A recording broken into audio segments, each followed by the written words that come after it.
دقائق قليلة صار يلعبها، ومرات يلازم مقاعد الاحتياط طيلة أطوار المباراة، بالأخص في الدور الإنجليزي الممتاز. هذا هو الوصف الأقرب لحال الجزائري رياض محرز مع ناديه مانشستر سيتي.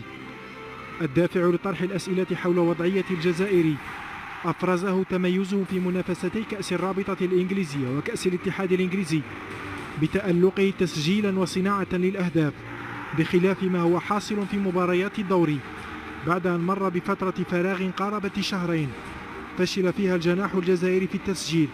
ليتحول إلى قائمة الخيارات البديلة. بالعودة إلى تصريحات سابقة لغوارديولا، قال متابعون إن بيب ذكر مصرحا أنه لا يوجد شك بشأن قدرات رياض محرز، فهو يستطيع اللعب في أكثر من مركز، مضيفا في الوقت ذاته أنه مع انضمام محرز سيحظى السيتي بمنافسة جيدة بين مهاجمي ولاعبي الأجنحة. أوعز كثيرون أن سبب غياب محرز عن مباريات الفريق في الدوري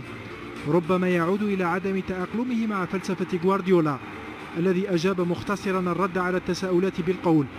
إن محرز ليس قادما من خارج الدور الإنجليزي ليحتاج إلى مدة ليتأقلم، بل سانده مهتمون بالشأن الكروي الإنجليزي بالقول إن لورواساني له نفس حظ محرز من عدم المشاركة في مباريات توقع الجميع تواجده فيها. بالعودة إلى ما يفعله محرز في الميدان، ذكر أن تضييعه لركلة الجزاء في وقت حاسم أمام ليفربول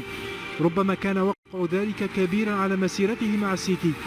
رغم تأكيد الكثيرين أن لا علاقة لذلك بغياب رياض عن التشكيلة الأساسية للفريق الأزرق في الآونة الأخيرة، خصوصا بعد الموسم المميز الذي حققه رفقة ليستر سيتي ونيله أفضل لاعب في إنجلترا في موسم تتويج فريقه.